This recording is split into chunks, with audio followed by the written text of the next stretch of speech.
Drunk again!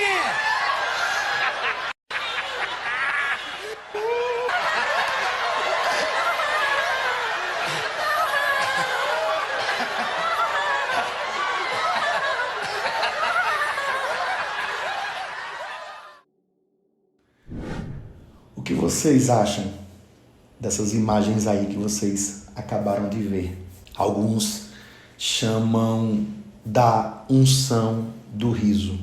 Muitas igrejas, principalmente igrejas neopentecostais, seguem essa suposta unção. Como surgiu? De onde veio? Bom, um pastor chamado John Arnott, do Canadá, ele tinha uma igreja chamada a Igreja do Aeroporto, em Toronto. Ele disse que descobriu essa unção, que estavam vivenciando um avivamento e seus cultos eram marcados por muito riso, pessoas caindo no chão, pessoas em uma histeria, digamos assim, uma histeria gospel. E isso saiu do Canadá, foi para os Estados Unidos da América e chegou no Brasil. Mas existe respaldo bíblico para mergulharmos nessa suposta unção? Porque nós entendemos que a Bíblia é a nossa regra de fé.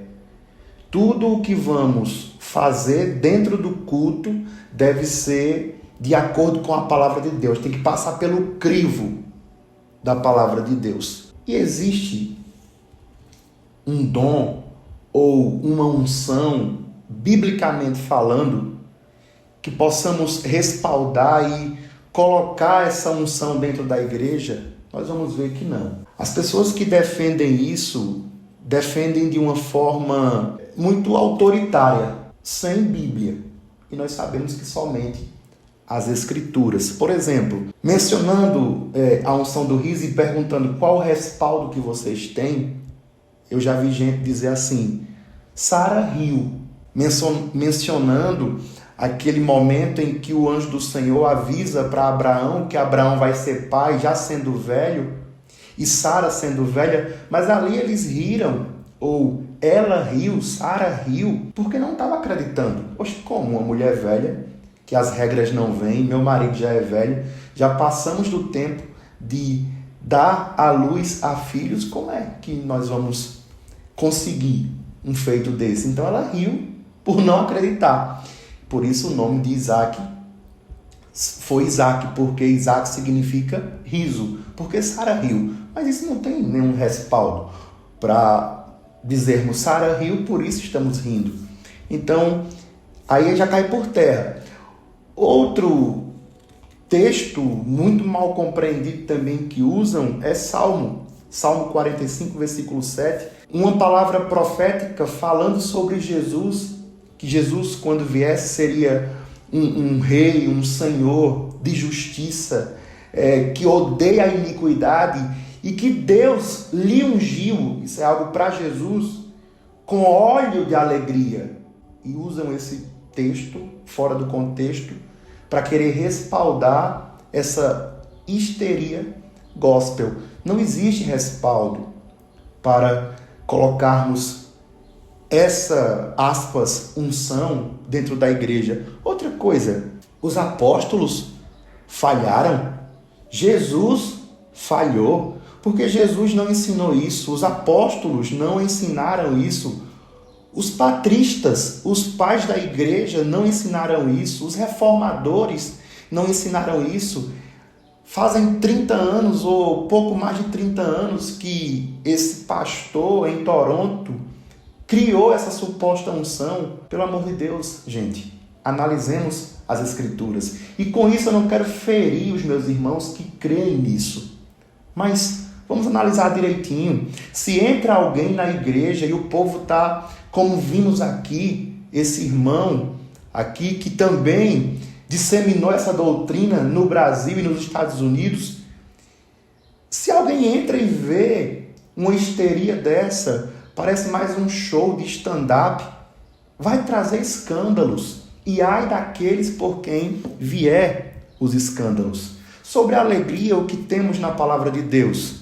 Que o fruto do Espírito, a alegria, está em nós, porque a alegria é fruto do Espírito, mas é a alegria de viver em contentamento, com comunhão com Deus, e não viver como um bobo ou como uma boba, rindo, caindo, gargalhando. Não, isso não tem a ver com obra do Espírito Santo.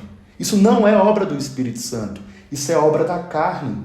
Isso não é dom, isso não é unção. Se começarmos a rir em qualquer lugar, de algum modo, vamos contagiar outras pessoas e elas vão começar a rir. Isso dentro da igreja ou fora da igreja.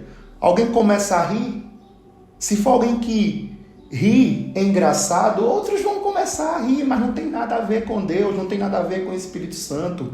É um fazendo graça e os outros caem na graça e todos começam a rir. Mas não podemos chamar isso de unção.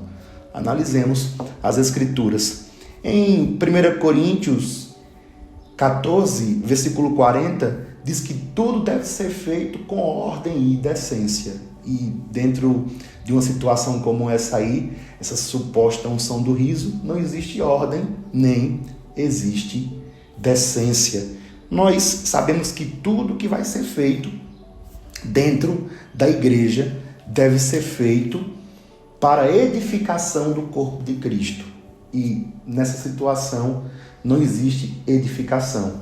Quando você for para uma igreja, o que vai edificar você é oração, louvores a Deus, leitura da palavra, ensinamento da palavra, pregação cristocêntrica. Somente as Escrituras. Analise, examine, para que você não seja enganado e não caia em doutrinas erradas. Curta, comente e compartilhe. Que Deus nos abençoe.